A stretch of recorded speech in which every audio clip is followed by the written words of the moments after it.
sent them a journal of American Doctors Society. They did an investigation on the physical death of Jesus, and the conclusions they came out with, these are not Christians, these are scholars. They decided to study the physical death of Jesus. What they came up with, I only came with the pictures to show you, to give you an idea. Show me the picture where they tied him to the stick to scourge him. The way they did it was they carried a fat tree, planted it, and locked your hand so that you can't shake. That means when they are scourging you, you can't turn. And they strip you naked when they scourged you. The cane they used to whip you, they attached bones and metals to it. So anytime they wipe you, it pulled off your skin. There were records that said they whipped somebody like that and the thing tore the intestine and things came out. Somebody else was scourged like that. The whole back was peeled off. They saw bones. That's how the thing entered. They whip you and tear your skin. So every time they wipe you, they pull it, your skin comes out. So that when they finish beating you, because of the volume of fluid you lose, you will die of taste. If you don't die of that taste. This is called. And the Romans don't flog 39. It's the Jews that flog 39. The Romans flog until they are tired. So the people beating you, they will beat you until they faint. When they finish scourging you like this, if life remains in you, then mercy spoke for you. After they scourged him, they now took him trekking with the cross for close to 1 kilometer to Golgotha. He lost so much weight that short journey he fell 3 times. He couldn't walk, and nobody would give him anything to drink. Historian said when his face was wiped, blood stains crested the mark of his face. Everywhere was bleeding. Can I show you the scripture that described this punishment? Isaiah 52 verse 14. When they finished beating Jesus, that alone would have been enough. See the way Isaiah 52 verse 14 described him after he was called. He said, just as many were appalled. You know the word appalled? The highest level irritation.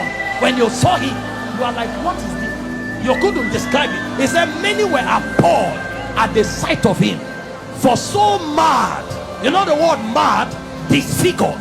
So disfigured was his appearance, like an object of horror. When he came out of the scourging, if you saw him, you thought he was an object of horror. And he said he no longer looked like a man. They literally disfigured him, and they didn't stop there. They now gave him the cross, carried it, and went to Golgotha. Then they began crucifixion. In crucifixion, they nail you at your wrist, because the idea was for you to hang there until you suffocate.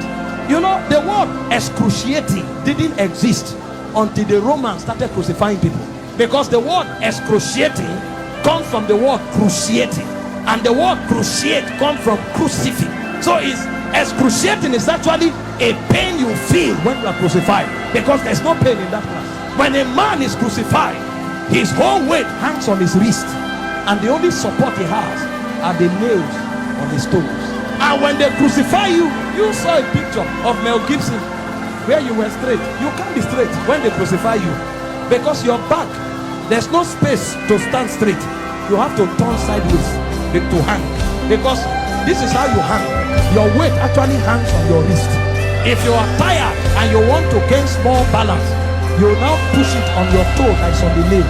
That's why when they wanted to kill the criminals, they broke their legs. And the reason is because when you are hanging, your stomach is bent so that your diaphragm can breathe, air can enter. So Jesus was there for 6 hours. You know what that means? For 6 hours, every time he breathed, he had to pull himself up. So he pulled himself on a nail up to breathe for 6 hours. He will pull up, breathe, go back, pull up for 6 hours. Remember, his back is already torn. So as he's pulling up, he's feeling pains on the wrist, his back is scrubbing on the cross, and his leg is feeling pain. To breathe and go back, every breath was there for you for 6 hours. And they were mocking him at the same time. So there was soulish torture, there was physical torture. As if that's not enough, he carried sin on him. So God was not connected to him at the time. God had to turn away.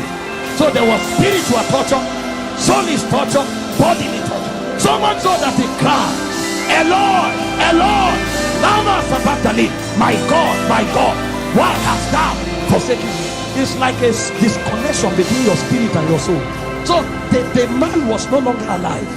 He died in the spirit before he died in the natural. The level of pain. We don't know what was done for us in 6 hours. And guess what? His mother was there. Can you stand naked before your mother? This is the man that the mother saw do wonders. How come? Imagine when he looked at their faces. See what you'll be interpreting. Some are saying, why? How come? Why can't you do anything today? Then the Jewish people were mocking. Physician, heal yourself. Fake prophet. I thought you said you had miracles. Why don't you come down? The thieves that were on the cross, one was mocking him. So from everywhere. Meanwhile, all the sicknesses on earth were on him on the cross. You have cancer, you say it's painful. He had cancer, diabetes, hepatitis, all that day at the zenith. Because he carried sickness, he carried sin, and he carried the reproach, a reproach of God.